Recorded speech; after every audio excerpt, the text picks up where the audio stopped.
One. Okay, hey, so we have laser cut shapes here, and we're going to give these shapes to students. Obviously, when we're giving these shapes to students, it will be, we will probably give them a little less, probably lesser triangles and squares, or lesser hexagons, or lesser circles. And basically, what they have to do is they have to train their data.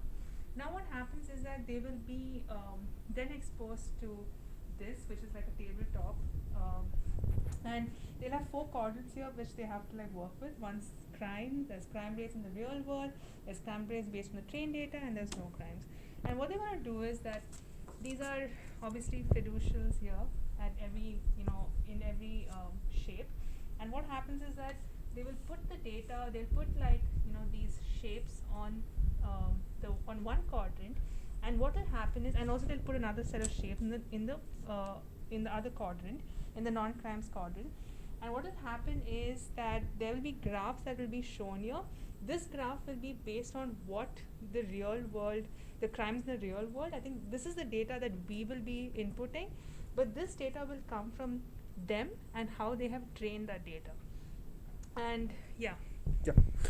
One scenario that we have created, of course, you're gonna have plenty of them, is for example, with the fiducials we're reading here that we have 20% crimes committed by hexagons, like 10% by squares, and like 20% by circles, and no crimes at all committed by triangles. Okay, so this is what is actually happening, what is being tracked by the fiducials under the table.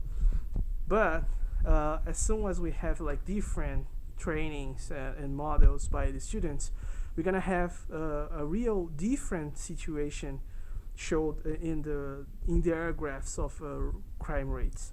So, for example, if we compare hexagons in the real world and the AI trained, you're gonna see like in the real world happening at 20%, but actually the AI gonna only shows 10% or a little bit less than 10%. The square is more fair.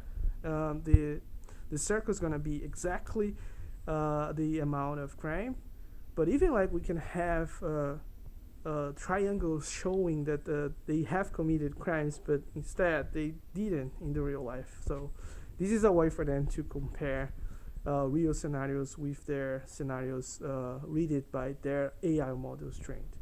And all of this will be shown here for them to actually make a sense of, basically to instigate like a discussion with how the trained data doesn't really match what really happens in the real